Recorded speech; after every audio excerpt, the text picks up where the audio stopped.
Hello dear student, welcome to ক্লি4 classes. আমি শালিনী সাহা। আজকের ক্লাসে তোমাদের কম্পারেটিভে যে বিষয়টাকে নিয়ে আলোচনা করব, কম্পারেটিভ প্রিলিমসের যে বিষয়টা নিয়ে আলোচনা করব সেটা হচ্ছে প্রাচীন ভারতের মগধের উত্থান। So let's start. মগধের উত্থানে আমরা আগেই জানি, একটা টাইম পড়বো আমরা চন্দ্রগুপ্ত মৌর্য, সেটা আমরা পরের ভিডিওসগুলোতে পড়বো। কিন্তু এই মৌর্য সাম্রাজ্য উত্থান হওয়ার আগে দু তিনটে সাম্রাজ্য কিন্তু উত্থান ঘটেছিল, এবং এই দু তিনটে সাম্রাজ্য যখন উত্থান ঘটেছিল তখনই কিন্তু মগধের কিন্তু টেরিটোরিয়াল এক্সপ্যানশনটা বৃদ্ধি পেয়েছে। টেরিটোরিয়াল এক্সপ্যানশন মানে হচ্ছে তার সাম্রাজ্যের প্রতিবৃত্তি, সেটা কিন্তু বৃদ্ধি পাচ্ছে। কোন কোন বংশের হাত ধরে সেটা হচ্ছে, সেটা এইখানে আমরা জানছি। ফার্স্ট যেটা হচ্ছে সেটা হচ্ছে হর্ষাঙ্ক বংশ। হর্ষাঙ্ক বংশ মূলত এখানে তিনটে বংশ আছে: হর্ষাঙ্ক বংশ, শিশুনাগ বংশ, নন্দ বংশ। ফাইনালি আমরা তারপরে যাব হচ্ছে মৌর্য বংশতে, কিন্তু প্রাক মৌর্য পর্বে এই তিনটে বংশ ছিল: হর্ষাঙ্ক বংশ, শিশুনাগ বংশ এবং নন্দ বংশ। এবং এই বংশের কারা কারা রাজা ছিলেন সেটা এই স্লাইডে বা এই পার্টে দেওয়া আছে। ফার্স্ট হর্ষাঙ্ক বংশ, যথেষ্ট ইম্পর্টেন্ট। বিম্বিসার, অজাতশত্রু, উদয়ন, অনিরুদ্ধ, মুন্ড, নাগ দশক। আবার বলছি, বিম্বিসার, অজাতশত্রু, উদয়ন, অনিরুদ্ধ, মুন্ড, নাগ দশক। এরপরে আসছি শিশুনাগ বংশ। শিশুনাগ বংশ হচ্ছে শিশুনাগ, কাকবর্ণ বা কালাশক, এনার নাম আশা করি তোমরা শুনেছো, এটা যথেষ্ট ইম্পর্টেন্ট। আর ফাইনালি হচ্ছে নন্দীবর্ধন। আবার বলছি, শিশুনাগ বংশের রাজারা কারা ছিলেন? শিশুনাগ বংশের প্রতিষ্ঠাতা, কাকবর্ণ বা কালাশক, আর ফাইনালি হচ্ছে নন্দীবর্ধন। আর শেষে হচ্ছে নন্দবংশ। নন্দবংশের প্রতিষ্ঠাতা মহাপদ্ম নন্দ, তারপর ধননন্দ। আরো আছে, তবে মূলত ধননন্দের পরে কিন্তু নন্দবংশ শেষ হয়ে যায়। এবার সোজা চলে আসি হর্ষাঙ্ক বংশে। হর্ষাঙ্ক বংশের মূলত মূল প্রতিষ্ঠাতা আমরা যদি বলে থাকি বিম্বিসার, কিন্তু এই বিম্বিসারকে মূলত এই হর্ষাঙ্ক বংশের প্রতিষ্ঠাতা বলা যায় না। কেন? বিভিন্ন তথ্যসূত্র থেকে জানা যায় যে বিম্বিসার তিনি যখন তার 15 বছর বয়স বা তিনি ছোট থাকাকালীনই তার রাজ্যাভিষেক হয়। তার মানে এইটা তো ক্লিয়ার যে মূলত বিম্বিসার তিনি হর্ষাঙ্ক বংশের প্রতিষ্ঠাতা নন, কিন্তু তার সময়ের পরে বা বিম্বিসারের পরে মানে সময়কালে হর্ষাঙ্ক বংশ একটা নাম পায়, একটা প্রতিপত্তি রূপ পায়, তাই তাকে মূল প্রতিষ্ঠাতা বলা হয় হর্ষাঙ্ক বংশে। এবার এই বিম্বিসারের সময়কাল কি? 545 থেকে 493 খ্রিস্টপূর্বাব্দ। আমরা জানি ডেফিনেটলি খ্রিস্টপূর্বাব্দ বা বিসি। এবার আমরা বিম্বিসার সম্পর্কে জানি। মহাবংশ এবং বুদ্ধচরিত। মহাবংশ এবং বুদ্ধচরিতের লেখক হচ্ছে অশ্বঘোষ।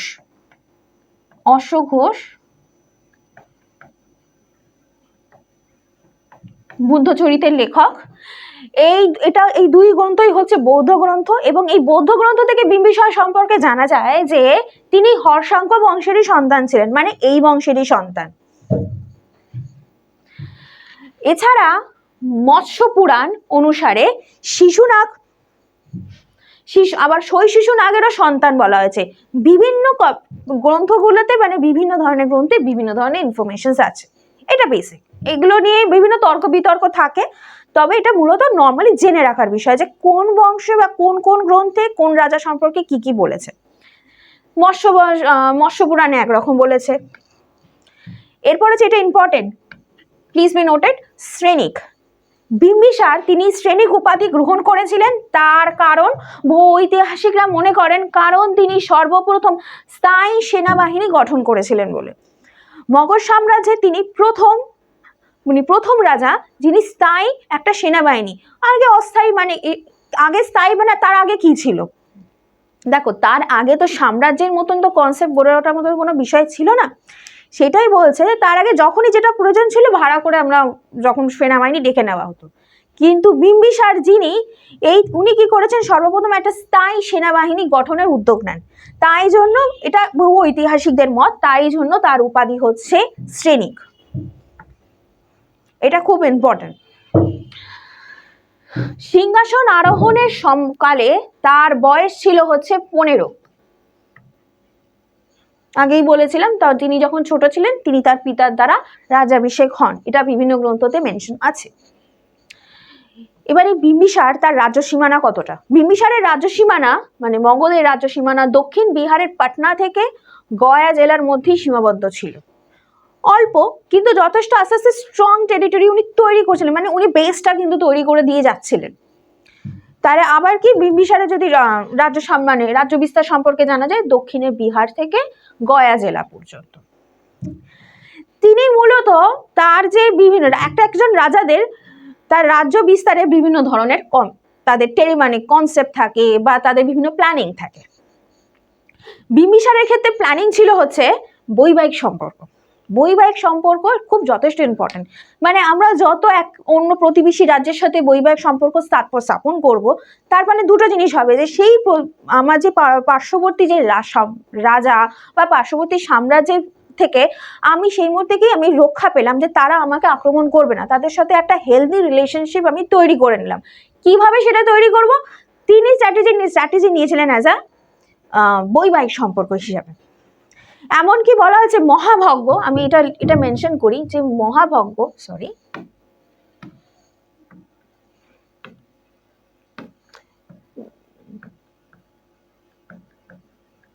মহাভাগ্য একটা বৌদ্ধ গ্রন্থ, এখানে প্রায় উল্লেখ আছে যে বিম্বিসারের 500 পত্নী ছিলেন। 500 পত্নী, এটা অলিক কল্পনাও হতে পারে।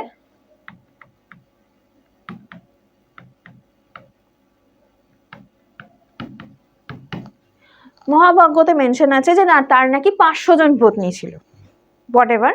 তবে তার মূলত বৈবাহিক সম্পর্কই ছিল হচ্ছে মগধের শক্তি বৃদ্ধিতে অন্যতম অস্ত্র। এবার তিনি কাদের সাথে বৈবাহিক সম্পর্ক স্থাপন করেছেন, এরকম মেন বিষয় যেগুলো আছে সেটা হচ্ছে কোশলের শাসক মহাকৌশলের কন্যা তথা প্রসেনজিতের বোন মহাকৌশলা দেবীর সঙ্গে। এটা খুব ইম্পর্টেন্ট। ফার্স্ট কি তার রিলেশনশিপ, মানে তিনি যে বৈবাহিক সম্পর্ক স্থাপন করেন তার মধ্যে আমরা 3-4টে যার নামবো। প্রথম হচ্ছে কি কোশলের রাজা মহাকৌশলের কন্যা তথা প্রসেনজিতের বোন মহাকৌশলা দেবীর সঙ্গে বিম্বিসারের বিবাহ। এবং এই বিবাহটা কেন ইম্পর্টেন্ট? বিকজ এই বিবাহের যৌতুক স্বরূপ তিনি কাশী, বর্তমানে যেটা বারাণসী, এই বারাণসী অঞ্চল তিনি লাভ করেন অ্যাজ আ যৌতুক হিসাবে। এই বিবাহের ফলে মানে কৌশলের সাথে বৈবাহিক বিবাহ মানে বৈবাহিক সম্পর্ক স্থাপনের ফলে কাশীকে অ্যাজ আ যৌতুক বা ডাউরি হিসাবে তিনি পান। এছাড়া এর পরের একটা বিবাহ সম্পর্ক আমরা যেটা জানবো বৈশালীর রাজধানী হচ্ছে যেটা জানবো ব্রিজি। বৈশালীর এই যে লিচ্ছবি, এটা স্পেলিংটা একটু ভুল আছে, লিচ্ছবি বৈশালীর লিচ্ছবি বংশীয় রাজা মূলত বৈশালী, এটা একটা গণতান্ত্রিক একটা রাজ্য বলা চলে, মানে যেটা মানে কোশল বা তোমার মগধ যেটা রাজতান্ত্রিক, সেটা কিন্তু সেই ক্ষেত্রে কিন্তু সেই সময় বৈশালী হচ্ছে গণতান্ত্রিক রাজ্য। তাও সেখানকার শাসক বা রাজা হলেন চেতকের কন্যা চেল্লনার সাথে তার বিবাহ হয়। তাহলে ফার্স্ট বললাম কি মহাকৌশলা দেবী কোশলের রাজকুমারী, আর দ্বিতীয় হচ্ছে বৈশালী রাজকুমারী চেল্লনার সাথে তার বৈবাহিক সম্পর্ক স্থাপন হয়। থার্ড হচ্ছে পরবর্তী বিবাহ বিদেহের রাজকন্যা বাসবীর সঙ্গে হয়, মানে বাসবীর সাথে তার গাঁটছড়া বাঁধে। আবার বলছি পরবর্তী বিবাহ বিদেহের রাজকন্যার সাথে হয়। এরপরে হয় পাঞ্জাবের মদ্র বংশের প্রধান খেমা, ক্ষয়কারে ক্ষয় না, অনেক সময় ইয় ক্ষয় আকার ময়াকার, খেমাও আসে, খেমার সাথে তার বিবাহ হয়।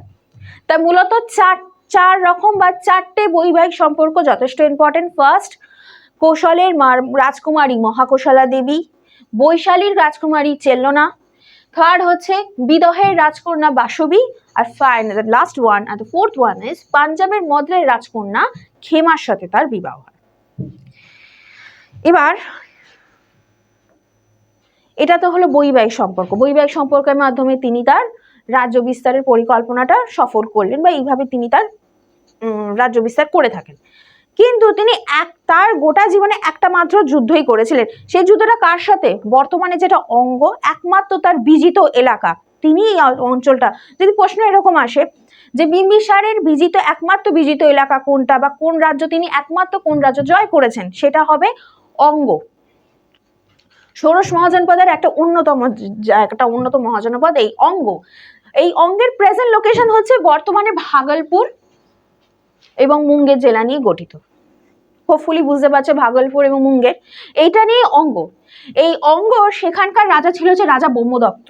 রাজা ব্রহ্মদত্তকে তিনি পরাজিত করেন এবং অঙ্গকে নিজের টেরিটরিতে যুক্ত করে নেন। এবার কূটনৈতিক সম্পর্ক, ডেফিনেটলি বিবাহ হলো, যুদ্ধ হলো, ভালো শুধুই সবসময় কি বিবাহের মাধ্যমে? মূলত বিবাহই ছিল তার হচ্ছে, বা বৈবাহিক সম্পর্কই হচ্ছে তার রাজ্য স্থাপন বা তার সাম্রাজ্য স্থাপনের অন্যতম দিক। কিন্তু তাছাড়াও তো বেশ কিছু দেশের সাথেও তার, বা সরি নট আ দেশ, এটা রাজ্য হোক বা সাম্রাজ্য হোক, তাদের সাথে তো একটা ভালো সম্পর্ক ছিল। কাদের সাথে এই সম্পর্ক ছিল? যেটাকে ইন্ডিকেট করে অ্যাজ আ কূটনৈতিক সম্পর্ক হিসাবে। এই কূটনৈতিক সম্পর্কগুলো হলো, ফার্স্ট, গান্ধারের রাজা পুষ্কতির কাছে তিনি দূত পাঠান। এই গান্ধার হচ্ছে বর্তমানে আমরা পাকিস্তান অন্তর্গত জানি। ষোড়শ মহাজনপদ অন্যতম মহাজনপদ, যেটা পাকিস্তানের অন্তর্গত এখন প্রায় হয়ে গেছে। সেখানকার রাজা পুষ্কতির কাছে তিনি দূত পাঠান। এছাড়া অবন্তীর রাজ প্রদ্যোৎ, তার কাছে বিম্বিসার নিজের রাজবৈদ্য জীবককে প্রেরণ করেন। এছাড়া বরুক নামক রাজা, এই বরুক নামক রাজ্য, সেখানকার রুদ্রায়নের সঙ্গে তার সুসম্পর্ক ছিল। তার মানে তিনটে কূটনৈতিক সম্পর্ক এখানে আমরা জানতে পারছি। তবে বরুক জায়গাটা কি নট এক্স্যাক্টলি, এখনো অনেক ঐতিহাসিকদের বিভিন্ন ধরনের দ্বন্দ্ব আছে, বাট এই তিনটে নামই তোমরা যথেষ্ট জেনে রাখো, সেটাই এনাফ। তাহলে ফার্স্ট হচ্ছে কি গান্ধারের রাজা পুষ্কতি, এরপর হচ্ছে কি অবন্তী রাজ প্রদ্যোৎ, আর লাস্ট ওয়ান হচ্ছে, সরি এটা 3 হবে, দ্য লাস্ট ওয়ান, বরুক রাজ্যের রাজা রুদ্রায়নের সঙ্গে তার সুসম্পর্ক ছিল। এবার হচ্ছে তার শাসন ব্যবস্থা, তিনি কিভাবে তার রাজ্য শাসন করতেন তার একটা নিয়মাবলী। বলা হয় মহাবংশ অনুসারে তার অধীনে প্রায় 80,000 গ্রাম ছিল। বোঝাই যাচ্ছে টেরিটরিটা আস্তে আস্তে বড় হবে। কাশি, তারপর তার মধ্যে কি অ্যাজ আ ডাউরি হিসাবে কাশি পেয়ে যাওয়াতেও কিন্তু অনেকটা জায়গা তিনি দখল করতে সক্ষম হন। তাই বলা যায় যে মহাবংশ আমরা সবাই জানি বৌদ্ধ ধর্মগ্রন্থ, এই বৌদ্ধ ধর্মগ্রন্থতে উল্লেখ আছে প্রায় 80,000 গ্রাম তার অধীনে ছিল, এবং তার রাজধানী ছিল কি গিরিব্রজ। মগধের রাজধানী সময়কালে বদলাতে শুরু করেছে, বাট প্লিজ বি রিমাইন্ডার, এইটা খুব ইম্পর্টেন্ট যে কোন রাজার সময় মগধের রাজধানী কি ছিল। বিম্বিসারের সময়কালে মগধের রাজধানী ছিল হচ্ছে গিরিব্রজ। আবার বলছি, বিম্বিসারের সময় মগধের রাজধানী ছিল হচ্ছে গিরিব্রজ। এটা খুব দরকারি, মানে এই সময়ের পরে যতগুলো ডাইনেস্টি আসছে তারা তাদের মগধের রাজধানীকে কিন্তু সারা শিফট করছে। ফাইনালি গিয়ে আমরা জানবো যে পাটলিপুত্র হচ্ছে, কিন্তু মূলত এখন জেনে রাখো, যদি বিম্বিসারকে কোয়েশ্চেন করে যে বিম্বিসারের সময় মগধের রাজধানী কোথায় ছিল, আনসার হবে গিরিব্রজতে।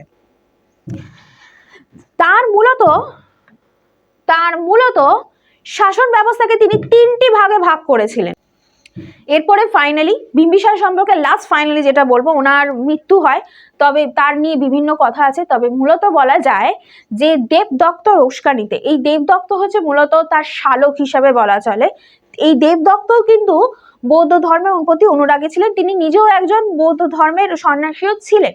বলা হয় যে এই দেবদত্ত তিনি অজাতশত্রুকে আমরা সবাই জানি বিম্বিসারের পুত্র, অজাতশত্রুকে উস্কানি দেন তার পিতাকে হত্যা করার জন্য। তো মূলত সেটাই আমরা জানি যে বিম্বিসার অজাতশত্রুর হাতে হত্যা হন, এরপরে অজাতশত্রু সিংহাসন অধীন করেন। বিম্বিসার তার দ্বিতীয় পত্নী, এটা হবে চেলনোনা, sorry means like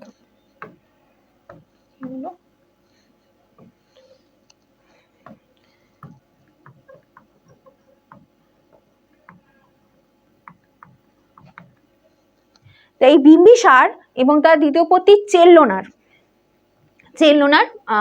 পত্নী ছিলেন, বা চেল্লোনার পুত্র হচ্ছেন এই অজাতশত্রু। আবার বলছি, চেল্লোনা হচ্ছে তার দ্বিতীয় পত্নী, বা আমরা যে বিম্বিসারের যে বৈবাহিক সম্পর্কে বললাম, যেখানে সেকেন্ড পার্টে বৈবাহিক সম্পর্কে সেকেন্ড পয়েন্টে যেখানে মেনশন করেছিলাম যে চেল্লোনা, চেতকের রাজ চেল্লোনার, তার গর্ভজাত সন্তান ছিলেন হচ্ছে এই অজাতশত্রু। তিনি যখন মগধের রাজা হন, এর আগে তিনি চম্পার শাসক বা গভর্নর ছিলেন।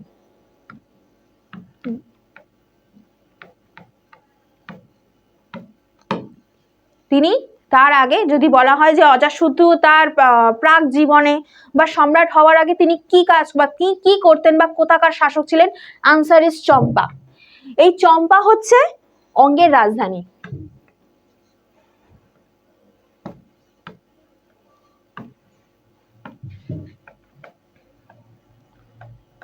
অঙ্গের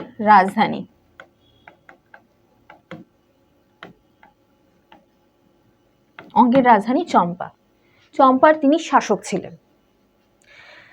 তিনিও বিম্বিসারের মতনই একটা উপাধি গ্রহণ করেন, তার উপাধি ছিল কুনিক। অজাতশত্রু যে উপাধি গ্রহণ করেন তার নাম হচ্ছে কুনিক, আর বিম্বিসার যে উপাধি গ্রহণ করেন তার নাম হচ্ছে শ্রেণিক। তাহলে শ্রেণিক উপাধি গ্রহণ করেন বিম্বিসার এবং কুনিক উপাধি গ্রহণ করেন অজাতশত্রু। Please minded. এবং এই বংশের সর্বশ্রেষ্ঠ রাজা, কেন তার এই সময় বা তার সময় থেকেই কিন্তু একটু টেরিটরিটা বৃদ্ধি পায়, বা তিনি বিভিন্ন ধরনের এই তার সময়কালে যুদ্ধ বিদ্রোহ বিভিন্ন লেগেই ছিল। কিন্তু রাজ্য বিস্তার, এবং রাজ্য বিস্তারের ক্ষেত্রে তার জীবনের 3টে যুদ্ধ খুব ইম্পর্টেন্ট ছিল। ফার্স্ট যুদ্ধটা হচ্ছে তিনি সর্বপ্রথম কোশল রাজ প্রসেনজিৎ, আমরা প্রথমেই পড়েছি কোশল রাজ এবং কোশলের সাথে বিম্বিসার বা এই হর্ষাঙ্ক বংশের সাথে কি সম্পর্ক ছিল, যা আমরা আগেই জেনেছি বিম্বিসার যখন পড়তে যাচ্ছিলাম। তিনি কোশলের রাজা প্রসেনজিতের সাথে তিনি যুদ্ধ করেন, কিন্তু পরবর্তী সময় কি হয়, প্রসেনজিতের কন্যার সাথে অজাতশত্রুর বিবাহ হয় এবং পরবর্তীকালে দেখা যায় যে কাশী অঞ্চল তার অন্তর্গত হয়ে যায়। এই গোটা স্টোরিটা ঠিক এমন ভাবে যে আমরা আগেই জানি যে কোশলের সাথে বিম্বিসারের একটা সুসম্পর্ক, মানে বৈবাহিক সম্পর্ক ছিল। তা সত্ত্বেও অজাতশত্রু কোশলের বিরুদ্ধে তিনি যুদ্ধ ঘোষণা করেন এবং যুদ্ধে যান, এবং এই যুদ্ধে দেখা যায় যে প্রসেনজিৎ তার বিপক্ষে কি করেছে, কাশী অঞ্চলকে তিনি দখল করে নেন, কিন্তু অজাতশত্রু তাতে আরো বেশি ক্ষিপ্ত হন এবং কোশলের উপরে খুব আবার ডাবল এফেক্ট, মানে একটা ডাবল পাওয়ার নিয়ে উনি আবার আক্রমণ করেন অজাতশত্রু। ফাইনালি প্রসেনজিৎ সারেন্ডার করেন এবং দেখা যান যে অজাতশত্রু কি হয়, প্রসেনজিৎ তার নিজের কন্যার সাথে অজাতশত্রুর বিবাহ দেন, এবং কি করা হয় যে কাশী অঞ্চল আবার মগধের সাথে যুক্ত হয়ে যায়, এবং অ্যাট এ টাইম কোশল এবং মগধ আবার দুজনেই সুসম্পর্কে ফিরে আসেন। এটাই হচ্ছে পুরোটাই বিষয়। এরপরে হচ্ছে আরেকটা গুরুত্বপূর্ণ যুদ্ধ, সেটা হচ্ছে কি লিচ্ছবিদের সাথেই তার যুদ্ধ হয়ে গেছিল। কেন, তো লিচ্ছবিরা ছিলেন হচ্ছে, আমি আগে বলবো গণরাজ্য। এই লিচ্ছবি বা বৈশালী,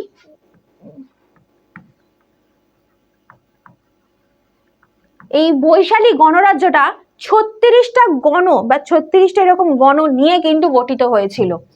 36টি গণরাজ্য নিয়ে বৈশালী। এছাড়া অবন্তী, বৎসর মতন বিভিন্ন মহাজনপদ এই সময় বৈশালীর সাথে জোটবদ্ধ বাঁধে। ঘটনাটা কি হয়েছিল, এই যুদ্ধটা খুব ইম্পর্টেন্ট ছিল, এবং এই যুদ্ধটা কিন্তু একরকমায় গৌতম বুদ্ধ কিন্তু তিনি পরোক্ষ মানিতে তার সময়কালেই হয়েছিল। অজাতশত্রু, এটা বলা হয় যে কি এই যুদ্ধটা কেন ইম্পর্টেন্ট, বিভিন্ন গ্রন্থে বিভিন্ন রকম বলা আছে, যে কোথাও বলা হয় যে লিচ্ছবিদের সাথে সোনার খনি বা হীরের খনি নিয়ে একটা যে হিসাব নিকাশ বা তাদের মধ্যে যে শেয়ার, সেটা নিয়ে একটা গন্ডগোল বেঁধেছিল বলে অজাতশত্রুরা তার লিচ্ছবিদের বিরুদ্ধে যুদ্ধ করেন। সে নিয়ে বিভিন্ন গল্প আছে, এখানে আমরা সেটা পড়তে মানে এখানে অতটা বেশি এটা ইম্পর্টেন্ট না, এটা একটা স্টোরি হিসাবে মনে রেখো যে অজাতশত্রুর এই যুদ্ধ নিয়ে বিভিন্ন ধরনের গল্প আছে। কোথাও সোনার খনির উল্লেখ আছে, কোথাও আবার উল্লেখ আছে হচ্ছে হাতি নিয়ে এবং একটা হাড় নিয়ে, যে অজাতশত্রু তার যে বিম্বিসারের অন্যান্য যে পত্নী, তার মা চেল্লোনা বিহলনা, এই নামটা এরকম হবে, তার সাথে অজাতশত্রুর একটা ঘোড়া এবং একটি হাড় নিয়ে তাদের যুদ্ধ বাঁধে, যে কার নামে হবে। কিন্তু সেখানে দেখা যায় যে চেলনা এবং বিহলনা তারা কি করেন কি, তারা যেহেতু তারা কি করেন, তাদের অজাতশত্রুর প্রিয় একটি ঘোড়া নিয়ে তারা আবার বৈশালীতে ফিরে যান। তখন অজাতশত্রু ক্ষিপ্ত হয়ে ওঠে। আবার অন্য একটা স্টোরিতে বলা আছে যে একটা শেয়ার আছে যে ঠিক পাটলিপুত্র বা রাজগে একটা সঙ্গম স্থলে, সেখানে সোনার খনি বা হীরের খনি, এখানেও ডিবেট আছে যে সোনার খনি বা হীরের খনি, কোন বইতে লেখা আছে সোনার খনি, কোন বইতে লেখা আছে হীরের খনি, যে তাদের একটা পার্সেন্টেজ বা শেয়ার নিয়ে লিচ্ছবি বা বৈশালীদের সাথে মগধ বা অজাতশত্রুর একটা বিরোধ বাঁধে। এগুলো জাস্ট আমি আজ স্টোরি হিসাবে বলছি যে কি কারণে যুদ্ধ হয়েছে, বিভিন্ন গ্রন্থে বিভিন্ন রকম কথা বলা আছে।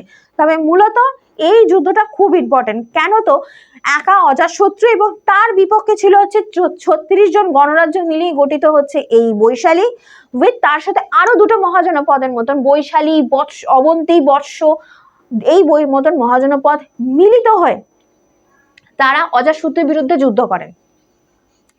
এবার এই যুদ্ধ নিয়েও একটা গল্প আছে যে যেহেতু গৌতম বুদ্ধ পরোক্ষ এই যুদ্ধটা নিয়ে এটা পরোক্ষ নিজেই একরকম প্রত্যক্ষদর্শী ছিলেন একরকমায়। কেন বলছি, অজাতশত্রুর এক মন্ত্রী এবং তার কাছে যান, আমরা তার নাম এখানে জানবো, বশশোকার।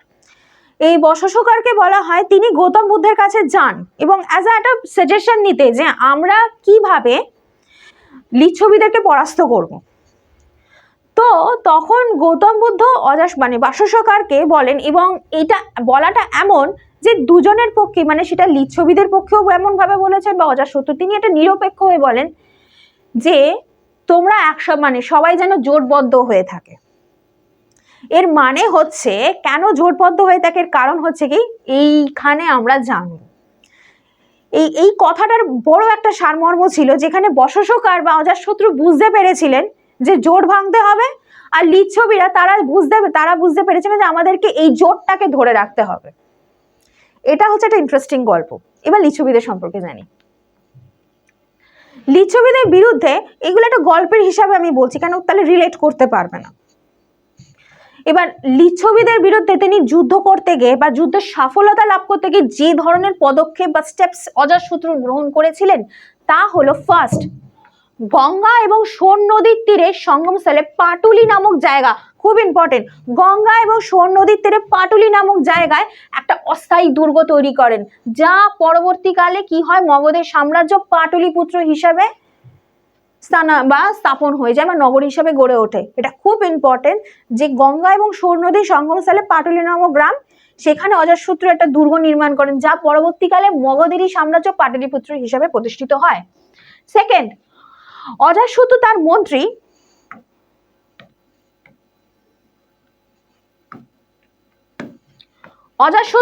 মন্ত্রী বশশোকার, এই যে পয়েন্টটা গল্পের মাধ্যমে বললাম সেটা এখানেই দেখো, তিনি এই জোটবদ্ধ রাজ্যে গিয়ে ঐক্যের মধ্যে যে লিচ্ছবিদের যে ঐক্যটা, এই ঐক্যতে তিনি ফাটল ধরান।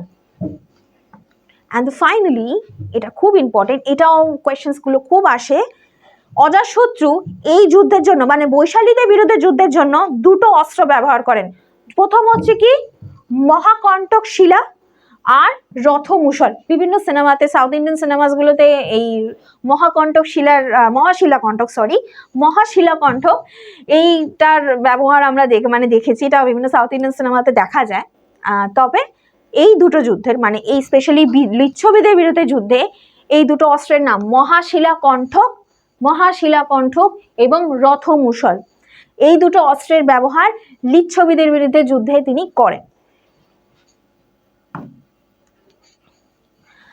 এই যুদ্ধের আরেকটা ইম্পর্টেন্ট পয়েন্ট হচ্ছে, যেটা বলা হয়, হোপফুলি একটা নাম তোমরা শুনবে, মক্খালি ঘোষাল। তিনি আজীবক ধর্মের প্রতিষ্ঠাতা। এই যুদ্ধে কিন্তু তিনি মারা যান। এরপরে কি করেন, তারপরের একটা যুদ্ধ, সেটা হচ্ছে অবন্তীরাজ প্রদ্যোৎ, তিনি মগধের প্রতি আক্রমণ করেন। কেন আক্রমণ করেন? কেন অজাতশত্রু এই সময় তার প্রতিপত্তি বৃদ্ধি করছিল। এই সময় অজাতশত্রু কি করেন, রাজগৃহ, তার নিরাপত্তা সুনিশ্চিত করার উপায় তিনি গ্রহণ করেন এবং রাজগৃহকে তিনি একটা দুর্গ নির্মাণ করেন এই অবন্তীরাজ প্রদ্যোতের বিরুদ্ধে, বা প্রদ্যোৎ থেকে নিজের রাজ্যকে তিনি সুরক্ষিত রাখতেন। তাহলে তিনটে যুদ্ধ অজাতশত্রুর লাইফের খুব ইম্পর্টেন্ট। একটা হচ্ছে কোশলের বিরুদ্ধে, কোশলের প্রসেনজিতের বিরুদ্ধে, দ্বিতীয় মোস্ট ইম্পর্টেন্ট লিচ্ছবিদের বিরুদ্ধে, বৈশালী লিচ্ছবি, যেখানে 36টা গণরাজ্যভেদ অবন্তী বর্ষ এই মহাজনপদগুলি ছিল, যার জন্য তিনি 3টে স্টেপ গ্রহণ করেছিলেন। কি? পাটুলিপুত্র নামে, মানে পাটুলি নামক জায়গাতে, গঙ্গা এবং সৈন্যদীর সঙ্গমস্থলে পাটুলি নামক জায়গাতে তিনি দুর্গ নির্মাণ করেন। সেকেন্ড হচ্ছে কি? বর্ষসকার সেখানে যান এবং লিচ্ছবিদের মাঝে গণগত বা একটা গণজোট, সেই গণজোটের মতন ফাটল ধরান এবং বাসসকার, প্লিজ বি রিমাইন্ডেড, অজাতশত্রুর মন্ত্রীর নাম বাসসকার। এবং থার্ড ওয়ান হচ্ছে মহাশিলাকণ্ঠক এবং রথমূষল, এই দুটো অস্ত্রের ব্যবহার এই যুদ্ধতে, মানে বৈশালীর সাথে যুদ্ধতে করা হয়েছিল। আর দ্য থার্ড ওয়ান, অবন্তী রাজ প্রদ্যোতের সাথে অজাতশত্রুর একটা বিরোধ বাঁধে এবং অজাতশত্রু সেটা স্টেপ হিসাবে রাজগৃহকে সুরক্ষিত করেন। তবে এই যুদ্ধের ফলাফলটা বেসিক্যালি জানা যায়নি সেইভাবে। অজাতশত্রু তো যুদ্ধ করছেন, বিভিন্ন করছেন, কিন্তু তার ধর্মের প্রতিও কিন্তু তিনি যথেষ্ট সহিষ্ণু ছিলেন। ধর্ম প্রচারের ক্ষেত্রে কি করা যায়, যে তিনি তার পিতারই মতন বৌদ্ধ এবং জৈন দুই ধর্মের প্রতি তিনি অনুরাগী ছিলেন। রাজগৃহে তিনি বেশ কিছু চৈত্য নির্মাণ করেন, বৌদ্ধ চৈত্য, সেই চৈত্য তিনি নির্মাণ করেন। এবং খুব ইম্পর্টেন্ট এটা, গৌতম, যখনই তোমরা গৌতম বুদ্ধ পড়েছো, বৌদ্ধ যে সংহিতি, তার তত্ত্বাবধানে প্রথম বৌদ্ধ সংহিতি স্থাপন হয়। আশা করি জানো যে আমরা যখন গৌতম বুদ্ধ যখন চ্যাপ্টারটা পড়েছিলাম, সেখানে যখন যে লিস্টটা ছিল যে প্রথম 4টে সংহিতি, যার মধ্যে ফার্স্ট সংহিতি যেটা রাজগৃহতে সপ্তপর্ণী গুহাতে হয়েছিল, সেটা অজাতশত্রু তার পৃষ্ঠপোষকতা করেন।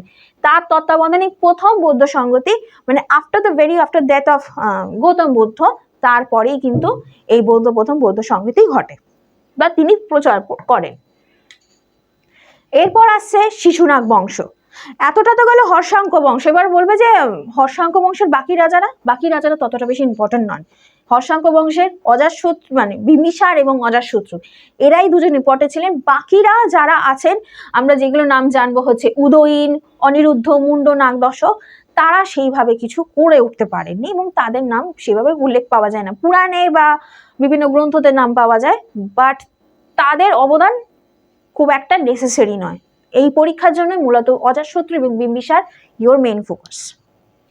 এরপর আসবে শিশুনাগ বংশ। ফাইনালি নাগ দশকের পর, মানে হর্ষাঙ্ক বংশের নাগ দশকের রাজা শেষ হওয়ার পর শিশুনাগ বংশ প্রতিষ্ঠিত হয় এবং শিশুনাগ বংশের প্রতিষ্ঠাতা হচ্ছেন এই শিশুনাগ।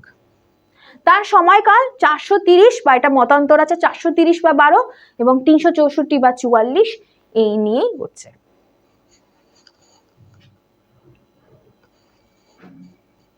এটা 44, হ্যাঁ। এরপর হচ্ছে কি, এই শিশুনাগ বংশে এবার একটা জিনিস, এই শিশুনাগ বংশে শিশুনাগ তিনি মগধের রাজধানী পাটলিপুত্র থেকে আবার রাজধানী তোমার রাজগৃহতে স্থানান্তরিত করেন, তারপরে বৈশালীতে স্থানান্তরিত করেন। মানে শিশুনাগ কি করেন, তিনি মগধের রাজধানীকে বারবার চেঞ্জ করেন। তার আগে দেখা যায় যে তিনি মগধের রাজধানী পাটলিপুত্র থেকে প্রথম রাজগৃহ, তারপর রাজগৃহ থেকে বৈশালী, শিশুনাগ 3বার তার সময়কালে 3বার তার রাজধানী শিফট করেন। তার সর্বপ্রথম প্রধান কীর্তি হলো অবন্তীর বিরুদ্ধে জয়লাভ এবং তার সময় মৎস্য এবং কোশল মগধের অন্তর্গত হয়ে যায়, কমপ্লিটলি অন্তর্গত হয়ে যায়। আবার হচ্ছে আগেগুলো জানছি, তবে কি বলা যায় যে শিশুনাগের সময়কালে তার অন্যতম হচ্ছে অবন্তীর বিরুদ্ধে তিনি যুদ্ধ জয়লাভ করার পর মৎস্য এবং কোশল পার্মানেন্টলি মগধের আন্ডারে চলে আসে। এটাই হচ্ছে মূলত এই 3টে পয়েন্ট। শিশুনাগ সম্পর্কে এক্সেস কিছু বলার দরকার নেই। এরপর হচ্ছে কালাশক আরেকটা ইম্পর্টেন্ট পয়েন্ট। শিশুনাগের পুত্র কালাশক তার আমলে মগধের উত্তর ভারত সর্বশ্রেষ্ঠ শক্তিতে পরিণত হয়। শিশুনাগের সময়কালে, বিম্বিসারের সময়কালে সর্বশ্রেষ্ঠ রাজা হচ্ছেন হর্ষাঙ্ক বংশের সর্বশ্রেষ্ঠ রাজা অজাতশত্রু, এবং এই শিশুনাগ বংশ সময় সব থেকে সর্বশ্রেষ্ঠ রাজা হচ্ছে কে? কালাশক কি তিনি উত্তর ভারতে মগধ যে আস্তে আস্তে যে টেরিটোরিয়াল এক্সপানশন বৃদ্ধি পাচ্ছে, তারও একটা অবদান যথেষ্টভাবে ছিল এবং তিনি এই বংশের সর্বশ্রেষ্ঠ রাজা ছিলেন। এবং এই কালাশক তিনি স্থায়ীভাবে পাটলিপুত্র রাজধানী স্থাপন করেন। তাহলে বোঝা গেল যে এখানে শিশুনাগ কি করছেন, তিনি রাজধানী বারবার শিফট করছেন, পাটলিপুত্র, দেন রাজগৃহ, দেন বৈশালী। কিন্তু কালশোক আসার পর কি করেন, মগধের রাজধানী পার্মানেন্টলি পাটলিপুত্রতেই স্থাপন হয়ে যায়। এরকম প্রশ্ন আসতেই পারে যে কে স্থায়ীভাবে বা কোন রাজা স্থায়ীভাবে মগধের রাজধানী পাটলিপুত্রতে স্থানান্তর করেন বা স্থাপন করেন, অ্যান্সার হবে কিন্তু কালাশোক। যখন গৌতম বুদ্ধ বা বৌদ্ধ ধর্ম পড়েছিলাম আমরা, লিস্ট ডেফিনেটলি পড়েছিলাম, যেখানে তার আমলে কালাশোকের আমলে কালাশোকের অন্যতম একটা অবদান হচ্ছে তার আমলে তিনি দ্বিতীয় বৌদ্ধ সংগীতি পরিচালিত বা পৃষ্ঠপোষকতা করেন। এছাড়া বলা হয় যে বাণভট্টের হর্ষচরিত, এটা অনেক পুরনো, মানে আমরা অনেকটা টাইম পরে পাচ্ছি, বা বাণভট্টের হর্ষচরিত গ্রন্থ থেকে জানা যায় যে মহাপদ্মনন্দ নন্দবংশের প্রতিষ্ঠাতা তাকে হত্যা করে, কালাশোককে হত্যা করেন। নন্দীবর্ধনের নামও পাবো, কিন্তু মূলত নন্দীবর্ধন মানে যেটা শিশুনাগ বংশে তিনি মানে মূলত শেষ রাজা ধরায়, কিন্তু তার কোনো ভূমিকাই নেই। মূলত এটা বলা হয় যে বাণভট্টের যে হর্ষচরিত থেকে আমরা জানছি মূলত মহাপদ্মনন্দ তাকে হত্যা করেন বা কালাশোককে হত্যা করেন এবং পার্মানেন্টলি নন্দবংশ প্রতিষ্ঠিত করেন। আবার কোথাও বলা আছে এরপরে নন্দীবর্ধন কিছুদিনের জন্য ছিলেন, কিন্তু নন্দীবর্ধনের জাস্ট কোনো অবদান ছিল না, এরপর ডাইরেক্টলি নন্দবংশ প্রতিষ্ঠিত হয়। যাই হোক, তবে এটা মাইন্ডেড করে রাখা যে হর্ষবর্ধন মানে হর্ষচরিতে, বাণভট্টের হর্ষচরিতে এই মহাপদ্মনন্দ কালাশোককে হত্যা করেন এবং নন্দবংশ প্রতিষ্ঠিত করেন। এটা একটা ইম্পর্টেন্ট সোর্স হিসাবে যেহেতু এটা উল্লেখ আছে তাই। এরপর আসছে এই বংশের মানে প্রাক মৌর্য পর্বের শেষ বংশ, সেটা হচ্ছে নন্দবংশ। এই মহাপদ্মনন্দকে নন্দবংশের প্রতিষ্ঠাতা মানা হয়। মহাপদ্মনন্দ তিনি নন্দবংশের প্রতিষ্ঠাতা। জৈন গ্রন্থ পরিশিষ্ট প্রাবণ, পরিশিষ্ট প্রাবণে উল্লেখ আছে যে মহাপদ্মনন্দের পিতা ছিলেন একজন নাপিত, মাতা হচ্ছেন একজন গণিকা। তাহলে কি বলছে জৈন পরিশিষ্ট প্রাবণে মহাপদ্মনন্দ সম্পর্কে যেটা জানা যায় যে তার পিতা হলেন একজন গণিকা, মাতা হলেন একটু ভুল হয়ে গেল, রিয়েলি সরি, পিতা হলেন একজন নাপিত, মাতা হলো একজন গণিকা। তার মানে তাকে যে নিচু কুল বা নিচ জাত হিসাবে তিনি যে উঠছেন সেটা এখানে এই পয়েন্টে এই পরিশিষ্ট প্রাবণে কিন্তু বলছে। গ্রিক লেখক ক্রাটিয়ার মহাপদ্মনন্দকে নাপিত বা শূদ্র বলে উল্লেখ করেছেন। সমসাময়িক লেখক ক্রাটিয়ার মহাপদ্মনন্দকে তিনি বলছেন বা তিনি নাপিত, নাপিতের হিসাবে এটা বলা হচ্ছে যে তিনি নাপিত, আর তাকে শূদ্র বা নিচ জাত হিসাবে তিনিও ক্রাটিয়ারও বলছেন। তার মানে দুটো সোর্স থেকে জানা যাচ্ছে, বিভিন্ন সোর্স, তাহলে কি জৈন পরিশিষ্ট প্রাবণ এবং গ্রিক লেখক এই মানে দুজনই এভিডেন্স দিচ্ছে, মানে দুজনের লেখা থেকে আমরা এভিডেন্স পাচ্ছি যে মহাপদ্মনন্দ হচ্ছেন একজন নিচু জাত বা তাকে শূদ্র বলা হচ্ছে। এরপর হচ্ছে কি তিনি বিভিন্ন উপাধি গ্রহণ করেন। কি কি উপাধি গ্রহণ করেন? উগ্রসেন, একরাট, দ্বিতীয় পরশুরাম ইত্যাদি উপাধি গ্রহণ করেন। এবং পুরাণে মহাপদ্মনন্দকে একচ্ছত্র সম্রাট পুরাণে তাকে বলা হয়। তাহলে কি বলা হচ্ছে, তার বিভিন্ন উপাধি হচ্ছে উগ্রসেন কার উপাধি, একরাট কার উপাধি, দ্বিতীয় পরশুরাম কার উপাধি, অ্যান্সার হবে মহাপদ্মনন্দ। এবং পুরাণে বা একচ্ছত্র সম্রাটও কাকে বলা হয়? এই মহাপদ্মনন্দকে। পুরাণ মতে, মানে পুরাণ আরেকটা সোর্স মহাপদ্মনন্দ সম্পর্কে জানতে, এই পুরাণ মতে ইক্ষ্বাকু, পাঞ্চাল, কলিঙ্গ, কাশী, অসমক, কুরু আরো আছে, তবে এই কটা নাম জেনে রাখো, বেশি দরকার নেই। ইক্ষ্বাকু, পাঞ্চাল, কলিঙ্গ, কাশী এই অঞ্চলগুলো তিনি তার সময় দখলে আনেন বা তিনি রাজ্য জয় করেন। এবং এই মহাপদ্মনন্দের সময় তার মগধের রাজ্য সীমানা কোথায় এসে দাঁড়ায়? উত্তরে মগধ থেকে শুরু করে দক্ষিণে গোদাবরী পর্যন্ত। তার মানে বুঝতে পারছো যতগুলো ডাইনেস্টিজ আছে ফাইনালি কি নন্দবংশের সময়, ফাইনালি নন্দবংশ পর্যন্ত মগধের সাম্রাজ্য আর অল্প ছিল না, সেটা উত্তর থেকে গিয়ে দক্ষিণ অব্দিও কিন্তু বিস্তার লাভ করছে। যেটা দেখা যাচ্ছে যে মহাপদ্মনন্দ তার রাজ্য সীমানা বাড়িয়ে দক্ষিণের গোদাবরী অব্দিও নিয়ে চলে গেছিলেন। তাই বিভিন্ন ঐতিহাসিকরা তাকে মূলত বলা হয় যে মহাপদ্মনন্দ হচ্ছে উত্তর ভারতের প্রথম ঐতিহাসিক রাজা। কোয়েশ্চেন্স ডিরেক্টলি এরকম আসতে পারে যে উত্তর ভারতের প্রথম ঐতিহাসিক রাজা কে? Answer is Mahapadma Nanda. তাহলে মহাপদ্মনন্দ হচ্ছে উত্তর ভারতের প্রথম ঐতিহাসিক রাজা। এই মহাপদ্মনন্দ ছাড়াও আরো 8 জন উত্তরাধিকারীকে একসঙ্গে বলা হয় নবনন্দ। কারণ বলা হয় যে এই নন্দবংশের 9 জন উত্তরাধিকারী ছিল, তাদেরকে সর্বসাকুল্যে মিলিয়েই বলা হচ্ছে নবনন্দ। আমরা যে ফার্স্ট স্লাইডে পড়েছিলাম যে আমরা যেখানে 2জন রাজার নাম জানবো, মহাপদ্মনন্দ, ধননন্দ, উইথ তার সাথে আরো 7 জন ছিলেন। এই 7 জনকে নিয়ে, মোটা 7 জনকে মিলিয়ে বলা হয় নবনন্দ। অ্যান্ড ফাইনালি হচ্ছে কি ধননন্দ। ধননন্দ লাস্টে খুব ইম্পর্টেন্ট ছিলেন। এই বংশের পরবর্তী সম্রাট ধননন্দ এবং এই বংশের শেষ সম্রাট। তারপরেই এসে যায়, আমরা সবাই জানি, এরপরেই মৌর্য সাম্রাজ্যের সূচনা। তাই গ্রিক লেখকরা তাকে অগ্রমিস বলেছেন। এটা খুব ইম্পর্টেন্ট, গ্রিক লেখক কাকে অগ্রমিস বলেছেন, ধননন্দকে অগ্রমিস বলেছেন। গ্রিক ঐতিহাসিকের মতে, বিভিন্ন গ্রিক ঐতিহাসিক, তার সমসাময়িক যারা গ্রিক ঐতিহাসিক, ধননন্দ সম্পর্কে যে তথ্য তারা দিয়েছেন, যে ধননন্দের সামরিক বাহিনীর বিবরণ থেকে জানা যায় প্রায় 20,000 অশ্বারোহী, 2 লাখ পদাতিক, 20,000 রথ, 3,000 হস্তি বাহিনী এই তার সেনাবাহিনীতে ছিল। তার মানে একটা বিরাট সেনাবাহিনী কিন্তু তাদের অক্ষরে ছিল। কি কি বলছে? 20,000 অশ্বারোহী, 2 লাখ পদাতিক, 20,000 রথ, 3,000 হস্তি, এই সব নিয়ে হচ্ছে তার সেনাবাহিনী। এটা গ্রিক বিবরণ থেকে জানা যায়। কোয়েশ্চেন এরকমও আসতে পারে যে ধননন্দের সেনাবাহিনী সম্পর্কে বা এরকমই কোয়েশ্চেন আসবে, ধননন্দের সেনাবাহিনী সম্পর্কে বা এই সম্পর্কে তথ্য কোথা থেকে পাওয়া যায়? গ্রিক বিভিন্ন লেখা থেকেই পাওয়া যায় বা গ্রিক ঐতিহাসিকদের থেকে জানা যায়। মানে সোর্স হচ্ছে গ্রিক সোর্স মূলত।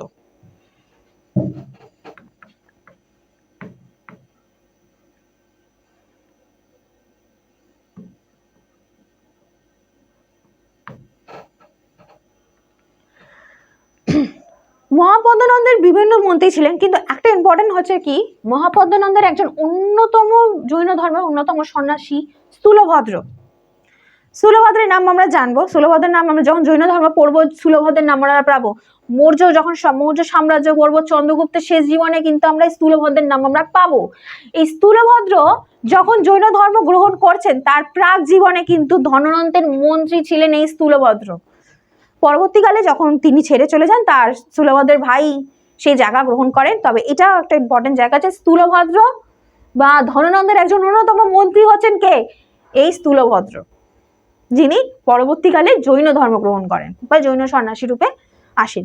এবং ফাইনালি কৌটিল্যের সাহায্যে চন্দ্রগুপ্ত মৌর্য ধননন্দকে সিংহাসনচ্যুত করেন। এন্ড ফাইনালি মৌর্য সাম্রাজ্য প্রতিষ্ঠান ঘটে।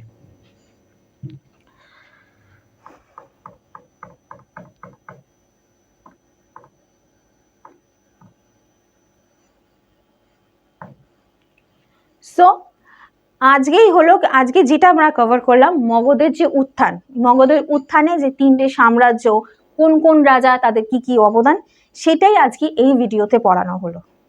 আশা করি তোমাদের এই ভিডিওটা ভালো লাগবে বা তোমাদের কাজে লাগবে। তোমাদের যদি কোনো কনফিউশন থাকে প্লিজ আমাদের কমেন্টে জিজ্ঞেস করো। তোমরা এরপরে এই ভিডিওটা দেখার পর বই স্টাডি করো, ডেফিনেটলি তোমাদের কোনো কনফিউশনও থাকবে না এবং আশা করি তোমাদের বুঝতে সুবিধা হবে। সো দেখা হবে নেক্সট ভিডিওতে। আজকের জন্য টাটা।